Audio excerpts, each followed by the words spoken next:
প্রিয় দর্শক, জানিয়ে দেব আজকের সবচাইতে গুরুত্বপূর্ণ ভয়ঙ্কর সব আপডেট সংবাদ। শুরুতেই জানাবো এমন এক সংবাদ যা দেখলে রীতিমতো চোখ কপালে উঠবে।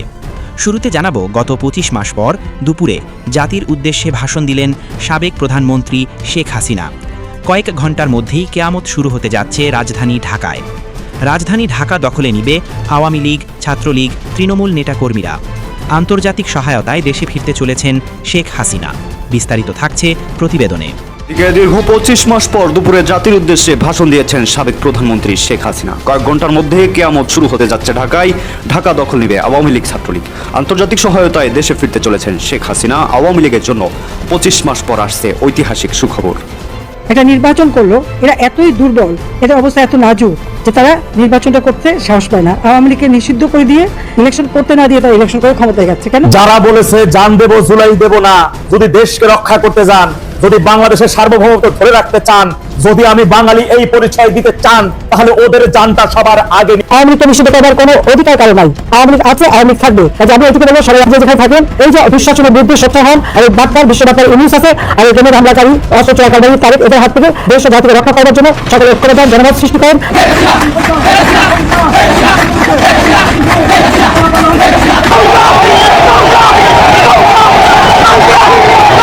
আওয়ামী লীগের বাইরে যে জায়গায় আছেন আপনারা মিষ্টি বিতরণ করেন, আমরা দোকানে চলে যান, সবাই দোকানে চলে যান, মিষ্টি বিতরণ করেন, পরে মিষ্টির দাম বেড়ে যাবে। শেখ হাসিনা বাংলাদেশে আসতে তারপর মান আমি যে আমার হাতে আছে, আপনারা খুব দ্রুত মিষ্টি দোকানগুলো চলে যান। অল্প সময়ের ভিতরে আপনাদের জন্য সুসংবাদ আসতেছে। হঠাৎ করে এতদিন পর জন্মের শেখ হাসিনা কেন বা বাংলাদেশে ফিরছেন, কি এমন গ্রিন সিগন্যাল পেলেন যেটার কারণে তিনি বাংলাদেশে ফিরছেন এবং বাংলাদেশের রাজনীতি থেকে জঙ্গিবাদ উচ্ছেদের দ্রুত নিয়ে তিনি বাংলাদেশে ফিরে আসছেন। শেখ হাসিনা তাই বলছেন যে বরাবরের মতো এই সময়েও তাই আওয়ামী লীগ জনগণকে ঐক্যবদ্ধ করার কাজে মনোনিবেশ করেছে। জনগণ বুঝতে পেরেছেন আওয়ামী লীগই তাদের একমাত্র নিরাপদ আশ্রয়। এই জনগণের শক্তিতে বলিয়ান হয়েই তাই শেখ হাসিনা ফিরবেন। বাংলাদেশ আওয়ামী লীগ তাদের কার্যক্রম যে নিষেধাজ্ঞা আছে সেটা তোলার জন্য আন্তর্জাতিকভাবে অনেক আগে থেকে খেলা শুরু করে দিয়েছে। অনেকেই এটাকে বলছে আওয়ামী লীগের গোপন মিশন। সেখানে ভারত না গলাবে, চীন না গলাবে এবং রাশিয়াও না গলাবে। তার মানে বুঝতে পারছেন আওয়ামী লীগের যে গোপন মিশন, সেই গোপন মিশন অলরেডি কার্যকারিতা দেখানো শুরু করে দিয়েছে। জুলাই সন্ত্রাসীরা এটি এখন টার্গেট, বিভূতে বাংলাদেশের প্রতীক। এই জুলাই ষড়যন্ত্র, সেই ষড়যন্ত্রকারীরাই কেন একের পর এক আক্রমণের শিকার হচ্ছেন।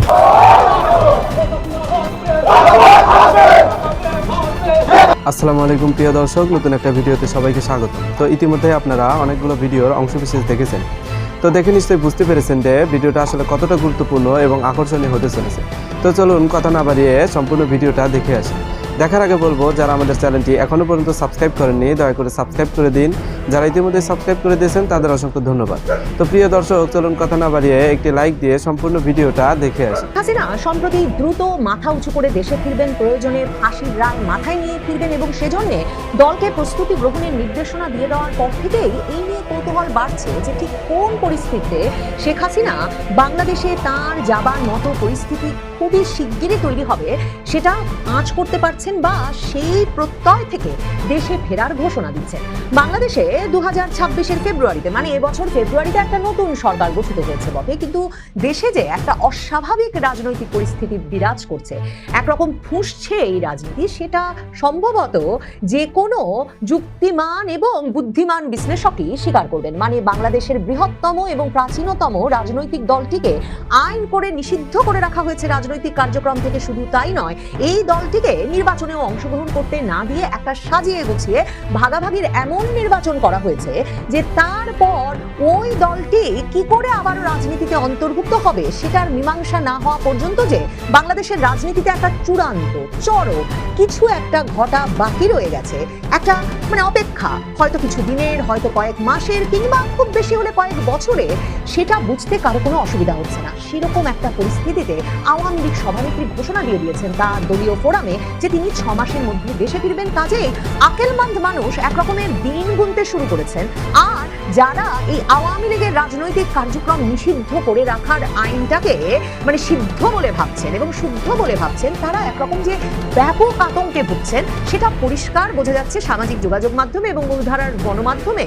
কেন শেখ হাসিনা বা আওয়ামী লীগকে ফিরতে দেওয়া ঠিক হবে না, কেন শেখ হাসিনা বা আওয়ামী লীগ ফিরতে এখন পারবে না, এসব বিষয়ে দীর্ঘ প্রবন্ধ লেখার একটা যে প্রবণতা শুরু হয়েছে তাতে এই অবস্থায় শেখ হাসিনা সব সংবাদ মাধ্যমের সঙ্গে সাক্ষাৎকারে এটা পরিষ্কার করে বলছেন যে কারো সিদ্ধান্তের উপর এটা নির্ভর করে না, তার জনগণ প্রস্তুত, তার দলীয় নেতাকর্মীরা প্রস্তুত এবং তিনি দেশে ফিরতে তাই প্রস্তুত। কিন্তু আসলে এই যে তারেক রহমান সরকার, তার মানে কি তারেক রহমান সরকারের সময় কমে আসছে, অন্য কোনো শক্তি বাংলাদেশে শিগগিরই আসবে এমন কোনো আঁচ শেখ হাসিনা টের পাচ্ছেন? মানে কি ঘটতে পারে, কি জানি দেশে ঘটে যেতে পারে, এই শঙ্কাটা নিয়ে সরাসরি শেখ হাসিনাকে প্রথমবারের মতো একটা সংবাদপত্র প্রশ্ন করলো।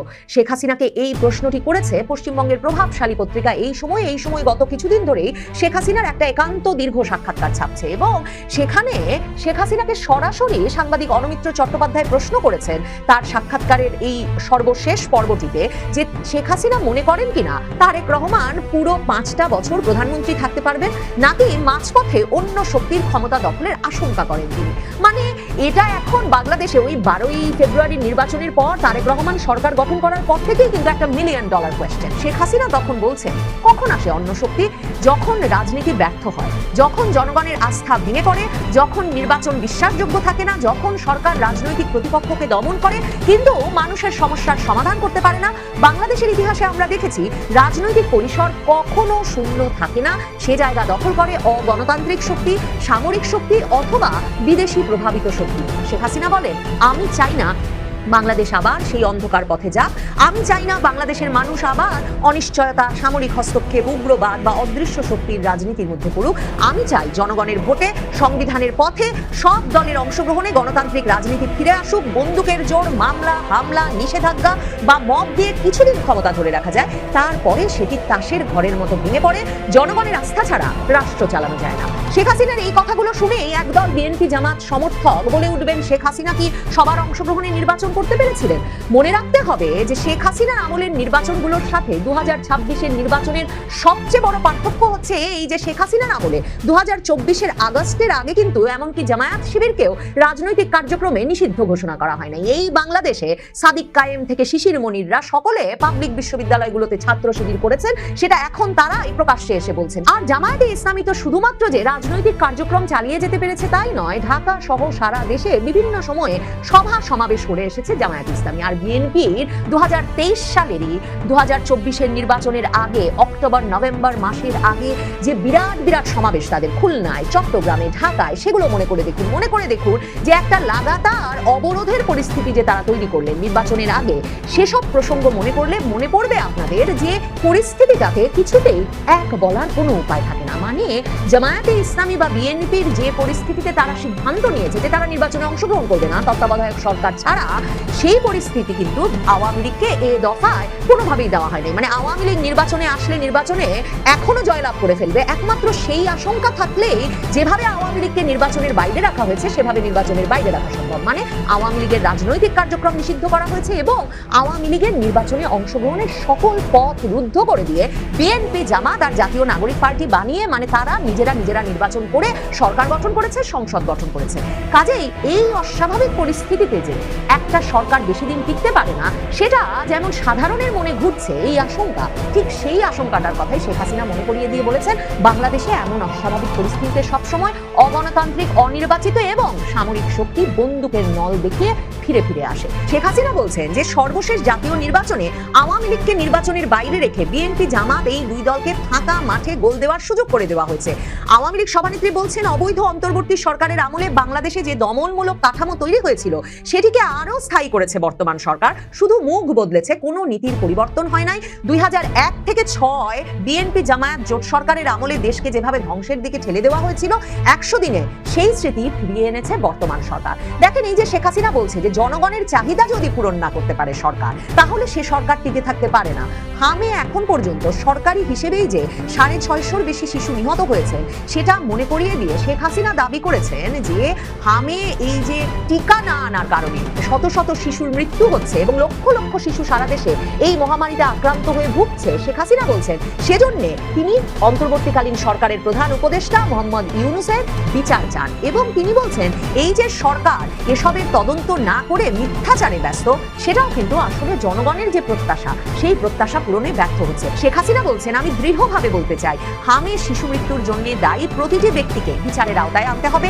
যারা টিকাকরণ বন্ধের সিদ্ধান্ত নিয়েছেন, যারা বিশ্ব স্বাস্থ্য সংস্থা হুর সতর্কবার্তা উপেক্ষা করেছেন, যারা টিকা সরবরাহ ব্যাহত করেছেন তাদের জবাব দিতেই হবে, স্বাধীন তদন্ত করতে হবে, যাদের বিরুদ্ধে অবহেলা, দুর্নীতি বা ক্ষমতার অপব্যবহার প্রমাণিত হবে তাদের কঠোর শাস্তির মুখোমুখি করতে হবে। কারণ শেখ হাসিনা বলছেন যে এ কারণে তিনি বাজেটে 42,000 কোটি টাকা রেখে এসেছিলেন। তাহলে টিকা না কেনার পর ওই 42,000 কোটি টাকা ইউনূস সরকার কোন খাতে খরচ করলো, ওই টাকা কোথায় গেল, সেই জবাবদিহিতাটাও তো এই সরকারের আদায় করা উচিত। এবং শেখ হাসিনা মনে করাচ্ছেন যে এমন একটা রোগে এখন বাংলাদেশে শুধুমাত্র অবহেলা আর অব্যবস্থাপনার কারণে শিশুরা হামের মতো একটা রোগে মারা যাচ্ছে, যেই রোগটা প্রায় নির্মূল করে এনেছিল বাংলাদেশ। শেখ হাসিনা হচ্ছেন বাংলাদেশের সেই প্রধানমন্ত্রী, যেই প্রধানমন্ত্রীকে সারা বিশ্বে টিকাদান কর্মসূচি পরিচালনা করার যে বৈশ্বিক প্রতিষ্ঠান global alliance for vaccines and immunisation Gavi জাতিসংঘ সদর দপ্তরে এক অনুষ্ঠানের মাধ্যমে 2019 সালে ভ্যাকসিন হিরো উপাধি দিয়েছিলেন।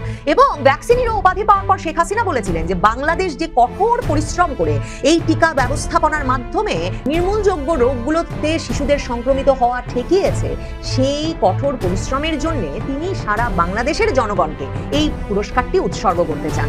যখন বাংলাদেশ একটা উদাহরণ হয়ে উঠেছিল সারা বিশ্বের কাছে কি করে টিকার মাধ্যমে নির্মূল করা যাবে এসব হামের মতো রোগগুলো, সেই দেশটিতে এখন শত শত শিশু মারা যাচ্ছে কারণ মাঝখানে একটা অনির্বাচিত সরকার এসে বিশ্ব স্বাস্থ্য সংস্থা বারবার মনে করানো সত্ত্বেও, বাজেটে 42,000 কোটি টাকা থাকা সত্ত্বেও ওই টিকাটা কেনার প্রয়োজন বোধ করে না। এবং এরপর যে সরকারটা এসেছে সে সরকারও ওই মৃত্যুগুলোর জন্য কারো জবাবদিহিতা দাবি করছে না। কাজেই শেখ হাসিনা বাংলাদেশের পূর্বের ইতিহাস স্মরণ করিয়ে দিয়েই বলছেন যে যখন এ ধরনের ঘটনা ঘটে, যখন সরকার একটা বিশ্বাসযোগ্য নির্বাচনের মাধ্যমে আসে না, জনগণের চাহিদাগুলো পূরণ করতে পারে না এবং বাংলাদেশের মানুষকে একটা অনিশ্চয়তায় ঠেলে দেয়, তখনই বাংলাদেশের রাজনৈতিক পরিসরে অন্য শক্তির আবির্ভাব ঘটে, সামরিক হস্তক্ষেপ, উগ্রবাদ, অদৃশ্য শক্তি, বিদেশি প্রভাবিত শক্তির আবির্ভাব ঘটে। শেখ হাসিনা তাই বলছেন যে বরাবরের মতো এই সময়েও তাই আওয়ামী লীগ জনগণকে ঐক্যবদ্ধ করার কাজে মনোনিবেশ করেছে, কারণ আওয়ামী লীগের সব সময়ের একমাত্র রণকৌশল হচ্ছে জনগণকে ঐক্যবদ্ধ করা, তাদেরকেই তাদের অধিকার আদায়ের সংগ্রামের জন্য শক্তিশালী করে তোলা। জনগণের ঐক্যবদ্ধ শক্তির কাছে যেহেতু আর কোনো প্রতিবন্ধকতা টিকতে পারে না, শেখ হাসিনা বলেছেন আমরা সেই কাজটাই করে যাচ্ছি, আমার দলের নেতাকর্মীরা সে কাজটাই করে যাচ্ছে। জনগণ বুঝতে পেরেছেন আওয়ামী লীগই তাদের একমাত্র নিরাপদ আশ্রয়, এই জনগণের শক্তিতে বলিয়ান হয়েই তাই শেখ হাসিনা ফিরবেন, সেটাই বারবার তিনি পতিত সরকারের প্রধান শেখ হাসিনাকে ফিরিয়ে আনা কিংবা তার নিজের ফেরা, এই ব্যাপার নিয়ে আলোচনা যখন চতুর্দিকে উত্তেজনা তৈরি করছে, নানা রকমের বিশ্লেষণ হচ্ছে। শেখ হাসিনা গণমাধ্যমে সাক্ষাৎকার দিয়ে বলছেন তিনি ফিরবেন, ফিরে আইনের মোকাবেলা করবেন। ঠিক সেই মুহূর্তে প্রকাশ্যে আসলেন এবার আওয়ামী লীগ নেতা সাবেক মন্ত্রী জাহাঙ্গীর কবির নানক।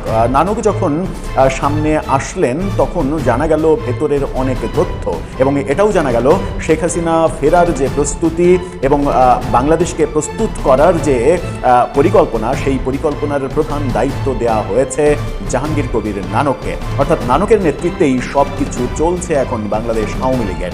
বাংলাদেশে এবং বহির্বিশ্বে আওয়ামী লীগের এই ব্যাপারটা পরিচালনা করছেন জাহাঙ্গীর কবির নানক। তাহলে কি শেখ হাসিনা নানকের উপরেই আওয়ামী লীগের পরবর্তী ভরসা করতে চাইছেন?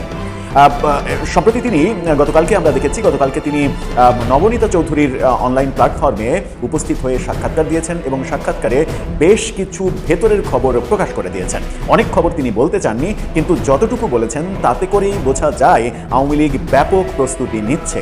সেই প্রস্তুতি কি এরকম যে তারা আরেকটা অভ্যুত্থানের চেষ্টা করছে, অভ্যুত্থানের পাল্টা অভ্যুত্থান, যে কোনো অভ্যুত্থানের একটা পাল্টা অভ্যুত্থান হয়ে থাকে একটা মোটামুটি একটা সময়ের বিরতিতে, সেরকম প্রস্তুতি কি আওয়ামী লীগ নিচ্ছে? যদি সেরকম প্রস্তুতি নিয়ে থাকে তাহলে কি দেশ আবারও উত্তপ্ত হবে? শেখ হাসিনার ফেরাকে কেন্দ্র করে দেশ উত্তপ্ত পরিস্থিতির দিকে যাচ্ছে। চলুন একটু জেনে দেখি কি বলতে চাচ্ছেন জাহাঙ্গীর কবির নানক। তাতে আমরা আতঙ্কিত হব নাকি আশ্বস্ত হব যে দেশের পরিবেশ ঠিক থাকবে, সেই ব্যাপারে আলোচনা করে বোঝার চেষ্টা করবো এই ভিডিওতে। থাকবেন পলিটিক্স টিভির নিয়মিত আয়োজনে। ছিলাম আওয়ামী লীগের সভানেত্রী শেখ হাসিনার ফেরা নিয়ে চতুর্দিকে জল্পনা কল্পনার ডালপালা মেলছে। শেখ হাসিনা নিজেও সরাসরি গণমাধ্যমের সাক্ষাৎকারে বলছেন তিনি ফিরছেন। বাংলাদেশ সরকার প্রত্যর্পণ চুক্তির আওতায় তাকে ফেরাতে পারছে না, তিনি নিজেই ফিরছেন। ব্যাপারটা এটা নাকি ভারত সরকার আদতে তাকে রাখতে চাইছে না, তাই তিনি হয়তো ভারত সরকারের কাছ থেকে চেয়ে নিয়েছেন এই সম্মানজনক ওয়েটা যে আপনার পাঠানোর দরকার নেই, আমি সম্মানজনকভাবে ফিরি। তাতে ক্রেডিটটা যেটা হবে যে শেখ হাসিনা এত কিছুর পরেও তিনি সমস্ত বিপদ জেনেও নেতাকর্মীদের কথা চিন্তা করে, দলের কথা চিন্তা করে দেশে ফিরলেন। এই ভাবনা ভাবার লোকেরও কিন্তু অভাব নেই। জাহাঙ্গীর কবির নানক যেটা বলছেন তাতে স্পষ্ট হয়েছে শেখ হাসিনার ফেরার যে প্রস্তুতি, বাংলাদেশকে প্রস্তুত করা এবং এয়ারপোর্টে কোটি মানুষের সমাবেশ করা, এই দায়িত্বটা নানককে দেওয়া হয়েছে এবং নানক সেই প্রস্তুতি চালাচ্ছেন। প্রস্তুতি চালানোর ক্ষেত্রে সারা দেশে যে ঝটিকা মিছিল, শোডাউন, এই ব্যাপারগুলো হচ্ছে, সেগুলো এটার অংশ। এক অর্থে জাহাঙ্গীর কবির নানক সেটা স্বীকারও করে নিয়েছেন। তিনি অনেকগুলো কথা বলেছেন, যেমন বলেছেন যে 81 সালে যখন শেখ হাসিনা ফেরেন তখনও কিন্তু বাংলাদেশের মানুষ তাকে সাদরে গ্রহণ করেছিল এবং তিনি বলছেন যে এবারের প্রেক্ষাপটটা একেবারেই ভিন্ন। তখন জনসমাবেশ, প্রচুর জনসমাবেশ হয়েছিল, কিন্তু এবার তিনি বলছেন অন্তত 1 কোটি মানুষ শেখ হাসিনাকে অভ্যর্থনা জানানোর জন্য উপস্থিত হবেন। এবং তিনি সবথেকে মারাত্মক কথা যেটা বলেছেন, যেটা আতঙ্কজনক, পরিবেশ খারাপ হওয়ার জন্য আতঙ্কজনক, সেটা হচ্ছে যে বাংলাদেশ কেন, পৃথিবীর কোন আইন শৃঙ্খলা রক্ষাকারী বাহিনী রয়েছে যে 1 কোটি মানুষের মধ্য থেকে শেখ হাসিনাকে নিয়ে গিয়ে কারাগারে রাখবে? এই মানুষগুলো গিয়ে কারাগারের ফটক ভেঙে ফেলবে, এই মানুষগুলো গিয়ে কারাগারের ইট ভেঙে খসিয়ে নেবে, একটা করে ইট খসিয়ে নেবে, এরকম ভয়ঙ্কর কথাও কিন্তু তিনি বলেছেন। এবং তিনি বলেছেন যে যে চিত্র হবে শেখ হাসিনাকে ফেরাকে কেন্দ্র করে, সেই চিত্র সারা বিশ্ব অবাক বিস্ময়ে দেখবে। মানে 1 কোটি লোকের যে সমাবেশ, সেই সমাবেশের কথা তিনি বারবার এবং খুবই মানে কি বলবো, তীব্রভাবে, খুবই জোরালোভাবে বলার চেষ্টা করেছেন। ওই কথাতেই আমার ব্যক্তিগতভাবে একটু আতঙ্ক তৈরি হয়েছে ভেতরে, যে পরিস্থিতি না আবারও খারাপ হয়ে যায় দেশের। তাকে প্রশ্ন করা হয়েছিল যে শেখ হাসিনাকে ফেরানোর যে প্রস্তুতি নিচ্ছেন আপনার দল কি সংগঠিত, নাকি এসব ঘোষণা দেশে থাকা কর্মীদের বিপদে ফেলছে আরও বেশি? তিনি বলছেন দল পুরোপুরি প্রস্তুত। তিনি বলছেন দল যে প্রস্তুত তা তো মিছিলের বহর দেখেই বোঝা যায়। বলছেন মিছিলের আকার আরও বাড়বে, এখন আমরা কৌশলে আগাচ্ছি। অর্থাৎ সারা দেশে যে শোডাউনগুলো হচ্ছে সেটা আওয়ামী লীগের শেখ হাসিনা ফেরার প্রস্তুতির একটা কৌশল হিসেবেই তারা করছেন। এটা জাহাঙ্গীর কবির নানক মোটামুটি ফাঁসি করে দিলেন। তিনি বলছেন যে কেউ কেউ মনে করে শেখ হাসিনাকে জেলে নিলেই দলকে শেষ করে দেয়া যাবে, কিন্তু তারা আহাম্মক। অর্থাৎ যারা মনে করে শেখ হাসিনাকে শায়েস্তা করলেই দল ধ্বংস হয়ে যাবে, তারা আহাম্মক, এই দাবি তিনি করছেন। তিনি বলেছেন যে ইউনূস সরকার আওয়ামী লীগের সমস্ত কিছু ধ্বংস করে দেওয়ার চেষ্টা করেছে, সমস্ত স্থাপনা গুড়িয়ে দেওয়ার চেষ্টা করেছে এবং ইউনূস সরকারের উপরে প্রচণ্ড রাগও তিনি প্রকাশ করেছেন। এক ধরনের প্রতিশোধের একটা ইঙ্গিতও তিনি তার কথাই বলেছেন। তিনি মানে এই যে আওয়ামী লীগের মানে সর্বনাশটা যারা করেছে তাদেরকে তিনি দানব বলছেন। তিনি বলছেন যে এই দানবদের মোকাবেলার জন্য মানে কৌশল অবলম্বন করতে হচ্ছে। কখনো আমরা 3 ধাপ এগোচ্ছি, 2 ধাপ পেছুচ্ছি, কখনো 4 ধাপ আগাচ্ছি, 3 ধাপ পেছুচ্ছি, এরকমভাবে কৌশল নির্ধারণ করতে হচ্ছে। এটাই আমাদের রণকৌশল, যার সব কৌশল এখনই বলা যাবে না। তিনি সবকিছু বলছেন না, কিন্তু বলছেন যে কখনো আমরা 1 স্টেপ আগাচ্ছি, 2 স্টেপ পিছাচ্ছি, আবার 3 স্টেপ আগাচ্ছি, 2 স্টেপ পিছাচ্ছি, এইভাবে কৌশল সাজাচ্ছি। মানে তিনি দাবি করছেন তার ভাষায় যে তার নেত্রী ফেরার দিন নাকি বাংলাদেশ মুক্ত হবে। তিনি বলছেন তার মানে কি তারা মানে আমার ব্যক্তিগত প্রশ্ন যে তার মানে কি তারা আর একটা অভ্যুত্থানের পরিকল্পনা করছেন? কূটনীতিতে নতুন মোড়, কোথাকার কূটনীতিতে? ভারত বাংলাদেশ কূটনীতিতে। দর্শক, বাংলাদেশে কোনো দেশের হাই কমিশনার কিংবা রাষ্ট্রদূত যখন আসে আপনি কি টের পান? কিন্তু আজকে ভারতের নয়া হাই কমিশনার বাংলাদেশে প্রবেশ করেছেন এবং স্থল পথে, এবং এটি মোটামুটি বাংলাদেশে ভারতে একটা তোলপাড় পড়ে গেছে। কি হতে যাচ্ছে আমরা সেটিরই তত্ত্ব তালাশ করব এই মুহূর্তের ভিডিওতে। আপনারা শেষ পর্যন্ত আশা করব আমাদের ভিডিওর সাথেই থাকবেন। বাংলাদেশ ও ভারতের কূটনৈতিক সম্পর্কে যুক্ত হলো এক অভূতপূর্ব এবং অত্যন্ত তাৎপর্যপূর্ণ অধ্যায়। বাংলাদেশের নতুন ভারতীয় হাই কমিশনার হিসেবে ঢাকা পৌঁছালেন দীনেশ ত্রিবেদী। শুক্রবার আজকে দিনে দুপুরের পরপরে তিনি ঢাকায় পৌঁছে গেছেন। আমি শুরুতেই যে কথাগুলো বলছিলাম যে আপনারা হয়তো অনেকেই ভাবছেন যে একজন হাই কমিশনারের আগমন তো নিয়মিত ঘটনা, তাহলে একে অভূতপূর্ব বলা হচ্ছে কেন? কারণ দীনেশ ত্রিবেদী সদ্য বদলি হওয়া বিদায়ী হাই কমিশনার প্রণয় ভার্মার স্থলাভিষিক্ত হলেন ঠিকই, কিন্তু তার এই নিয়োগ এবং বাংলাদেশে আসার পদ্ধতি 2 দেশের কূটনীতিতে এক বিশাল বার্তা বহন করছে। ভারত এই প্রথম বাংলাদেশে কোনো পেশাদার কূটনীতিকের বদলে একজন পুরোদস্তুর রাজনৈতিক নেতাকে হাই কমিশনার হিসেবে নিয়োগ দিয়েছে। তিনি ভারতের প্রধানমন্ত্রী নরেন্দ্র মোদীর অত্যন্ত আস্থাভাজন ও ঘনিষ্ঠ নেতা। দীনেশ ত্রিবেদী তার দীর্ঘ রাজনৈতিক জীবনে কংগ্রেস, জনতা দল, তৃণমূল কংগ্রেস এবং বিজেপির মতো অনেকগুলো রাজনৈতিক দলে কাজ করার বিশাল অভিজ্ঞতা সম্পন্ন একজন ব্যক্তি। আর এমন একজন হেভিওয়েট রাজনৈতিক নেতা যখন প্রথা ভেঙে সম্পূর্ণ ভিন্নভাবে বাংলাদেশে পা রাখেন, তখন তা 2 দেশের দর্শকদের জন্য গভীর আলোচনার বিষয় হয়ে দাঁড়ায়। সবচেয়ে তাৎপর্যপূর্ণ এবং জল্পনা জাগানো বিষয়টি হলো দীনেশ ত্রিবেদী কিন্তু কলকাতা থেকে সরাসরি বিমানে উড়ে ঢাকার মাটিতে নামেননি। তিনি বেছে নিয়েছেন এক ভিন্ন পথ। কলকাতা থেকে তিনি প্রথমে সড়ক পথে রওনা দিয়ে পৌঁছান বনগাঁ পেট্রোপোল সীমান্তে। সেখান থেকে সীমান্ত পেরিয়ে তিনি আসেন বাংলাদেশের বেনাপোল সীমান্তে। সেখানে নিজের পাসপোর্ট, ভিসা সহ প্রয়োজনীয় সমস্ত বৈধ নথিপত্র ও ডকুমেন্ট দেখিয়ে তিনি বাংলাদেশের মাটিতে পা রাখেন। এই ঐতিহাসিক সফরে তার সঙ্গে ছিলেন তার স্ত্রী মৃণাল ত্রিবেদী। নতুন হাই কমিশনারের এই সড়ক পথের যাত্রা এবং বেনাপোল সীমান্তে নথিপত্র দেখানোর সিদ্ধান্তকে ঘিরে ইতিমধ্যেই দুই দেশের নানা মহলে শুরু হয়েছে তীব্র জল্পনা ও চুলচেরা বিশ্লেষণ। কেন তিনি বিমান ছেড়ে সড়ক পথ বেছে নিলেন? বাংলাদেশের 55 বছরের ইতিহাসে এটি দ্বিতীয় ঘটনা। এর আগে করোনাকালে একজন হাই কমিশনার এসেছিলেন এবং দীনেশ ত্রিবেদী এবার এলেন। করোনা কালটা ছিল অস্বাভাবিক পরিস্থিতি। এর পেছনে লুকিয়ে রয়েছে এক গভীর মনস্তাত্ত্বিক ও কূটনৈতিক বার্তা। এমন এক সময়ে দীনেশ ত্রিবেদী বাংলাদেশের হাই কমিশনারের দায়িত্ব নিলেন যখন দুই দেশের মধ্যে অনুপ্রবেশকারী ইস্যু নিয়ে ভুল বোঝাবুঝি একেবারে চূড়ান্ত পর্যায়ে পৌঁছেছে। ভারতের পক্ষ থেকে চিহ্নিত করা তথাকথিত বাংলাদেশি অনুপ্রবেশকারীদের ফেরত নিতে অস্বীকার করছে বাংলাদেশ। অন্যদিকে ভারতের সাফ কথা ও কঠোর অবস্থান হলো পাসপোর্ট এবং ভিসা ছাড়া যারা অবৈধভাবে ভারতে প্রবেশ করেছে তারা সকলেই অনুপ্রবেশকারী এবং তাদেরকে ভারত থেকে বিদায় করা হবে। এই জটিল ও সংবেদনশীল প্রেক্ষাপটে দায়িত্ব নেওয়ার পয়লা দিনে দীনেশ ত্রিবেদী বেনাপোল সীমান্তে দাঁড়িয়ে নিজের বৈধ নথিপত্র দেখিয়ে বাংলাদেশে প্রবেশ করলেন। বিশ্লেষকদের মতে এর মাধ্যমে তিনি একটি নীরব কিন্তু অত্যন্ত শক্তিশালী বার্তা দিলেন। বার্তাটি হলো কিভাবে সম্পূর্ণ বৈধ উপায়ে আইন মেনে এক দেশের নাগরিকের আরেক দেশে প্রবেশ করতে হয় তা তিনি নিজেই আচরণ দিয়ে বুঝিয়ে দিলেন। যদি আকাশপথে আসতেন সেক্ষেত্রেও বৈধ কাগজপত্র সাবমিট করে প্রদর্শন করেই তার বাংলাদেশে ঢুকতে হতো, একই কথা। কিন্তু বলা হচ্ছে যে স্থলপথে এলেন, কারণ ওই যে অনুপ্রবেশকারীরা স্থলপথে যায়, যার দরুন যে স্থলপথে যেতে হলেও বৈধ কাগজপত্র দিয়েই যেতে হয়। এই বার্তাটাই কি দিলেন দীনেশ ত্রিবেদী? বেনাপোল সীমান্তে উপস্থিত বাংলাদেশের সাংবাদিকদের সঙ্গে কিছু সময় কথাও বলেন নতুন হাই কমিশনার। আর সেখানেই তিনি এক চমৎকার গাণিতিক ও মানবিক সমীকরণ তুলে ধরেন।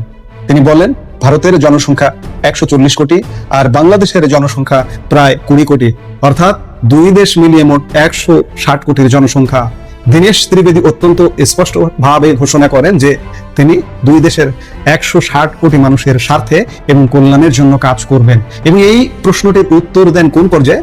দীনেশ ত্রিবেদীকে সাংবাদিকরা প্রশ্ন করেছেন যে গত 2 বছর যাবৎ আওয়ামী লীগ সরকারের পতনের পর থেকে ভিসা বন্ধ আছে, ভারতীয় ট্যুরিস্ট ভিসা। তিনি এই প্রশ্নটাকে খানিকটা একটু পাশ কাটিয়ে তিনি এই পরিসংখ্যানটা 140 কোটি প্লাস 120 কোটি 160 কোটি জনগণের সাথে একসাথে কাজ করবার আশাবাদ ব্যক্ত করেছেন। এর অর্থ কি? এর বার্তা কি? বাংলাদেশে কিন্তু এই ব্যাখ্যা, এর বার্তা নানাভাবে ব্যাখ্যা করা হচ্ছে। তাহলে কি ভারত বাংলাদেশ এক হয়ে যাচ্ছে? এমন আলাপও কিন্তু সোশ্যাল মিডিয়ায় ইতিমধ্যে শুরু হয়ে গেছে। যদিও এটি একটি অবাস্তব আলাপ, কিন্তু সোশ্যাল মিডিয়ায় আলাপ চোখে পড়ছে এমনটা। ভিসার কথা বলবেন তিনি বলছেন 140 কোটি প্লাস 20 কোটি 60 কোটি 160 কোটির স্বার্থ রক্ষা করবেন তিনি। ভিসার দরকার নেই। শুধু তাই নয়, দুই দেশের গণতান্ত্রিক কাঠামোকে সম্মান জানিয়ে তিনি বলেন ভারত ও বাংলাদেশ দুটি উন্নত গণতন্ত্র, আর এই দুই শক্তিশালী গণতন্ত্র যদি একত্রে কাঁধে কাঁধ মিলিয়ে কাজ করে তবে তা গোটা পৃথিবীর কাছে একটি অনন্য ও অনুকরণীয় দৃষ্টান্ত হয়ে উঠবে। তো প্রিয় দর্শক, আশা করছি সম্পূর্ণ ভিডিওটা মনোযোগ দিয়ে দেখেছেন। দেখে কি বুঝলেন, কি জানলেন, আপনাদের গুরুত্বপূর্ণ মতামতগুলো আমাদের কমেন্ট বক্সে জানিয়ে দিন। পারলে ভিডিওটা শেয়ার করে অন্যকে দেখার সুযোগ করে দিন। আবারও বলছি, যারা আমাদের চ্যানেলটি এখনো পর্যন্ত সাবস্ক্রাইব করেননি দয়া করে সাবস্ক্রাইব করে দিন। যারা ইতিমধ্যে সাবস্ক্রাইব করে দিয়েছেন তাদের অসংখ্য ধন্যবাদ। তো প্রিয় দর্শক, আজকের মতো এ পর্যন্তই। দেখা হবে পরবর্তী কোনো নিউজে। ততক্ষণ সবাই ভালো থাকবেন, সুস্থ থাকবেন। আল্লাহ হাফেজ।